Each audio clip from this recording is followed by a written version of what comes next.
Dear team, இந்த வீடியோவில் நம்ம என்ன பார்க்க போகிறோம் அப்படின்னா, எப்படி இன்டர்பேங்க் ட்ரான்ஸ்ஃபர் சென்ட் பண்ண ஃபைல்ஸை வந்து SAPல வந்து இன்டகிரேட் ஆகிருக்கா இல்லையான்னு சொல்லிட்டு செக் பண்ணுறது. அதுக்கப்புறம் அப்படி ஆகலை அப்படின்னா நம்ம எப்படி ரீசிங்க் பண்ணுறதுன்னு சொல்லிட்டு ஃபஸ்ட்டு பார்க்க போகிறோம். இப்போ ஃபஸ்ட்டு வந்து இன்டர்பேங்க் ட்ரான்ஸ்ஃபர் ஸ்க்ரீனை ஓப்பன் பண்ணிக்கலாம். இதில் இப்போ நான் ஏற்கனவே வந்து டிராஃப்டரில் ஒரு டாக்குமெண்ட் ஆட் பண்ணி வச்சுருக்கேன். அதாவது லைன்ஸ் எல்லாமே ஆட் பண்ணிவிட்டு டாக்குமெண்ட்ஸ் ஆட் பண்ணியிருக்கேன். நம்ம இந்த டாக்குமெண்ட்டை இப்போ கம்ப்ளீட் கொடுக்குறோன்னு கம்ப்ளீட் கொடுத்ததுக்கப்புறம் இந்த டாக்குமெண்ட் வந்து SAPோட இன்டகிரேட் ஆகிடுச்சுன்னா நம்மளுக்கு SAP ரெஃபரன்ஸ் நம்பர் நம்மளுக்கு ஸ்டோவ் ஆகும்.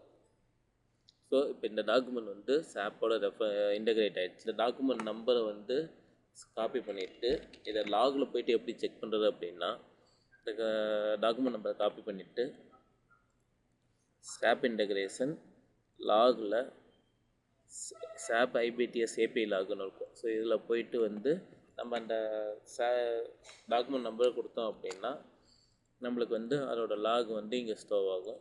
ஸோ இப்போ வந்து பார்த்திங்கன்னா இது ஸ்டேட்டஸ் வந்து ட்ரூன்னு வருதுக்கு, ரெஸ்பான்ஸ் டேட்டாவில் வந்து பார்த்திங்கன்னா நம்மளுக்கு சக்ஸஸ்ஃபுல்லி பார்க்குதுன்னு சொல்லிட்டு SAPல சக்ஸஸ்ஃபுல்லி பார்க் ஆகிருக்குன்னு சொல்லிட்டு மெசேஜ் வந்திருக்கு.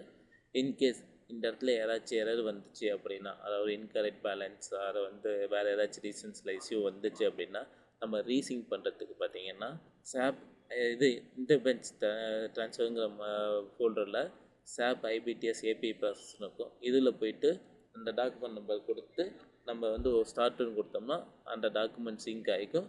அது சிங்க் ஆனதுக்கப்புறம் மறுபடியும் வந்து லாகில் போயிட்டு நம்ம அதோட ஸ்டேட்டஸ் பார்த்துக்கலாம். இதே மாதிரி ட்ரைனிங் வீடியோஸ் எல்லாம் பார்க்கறதுக்கு ஜல்தி.ஸ்டோர் சைட்டை பார்த்துக்கலாம். Thank you team.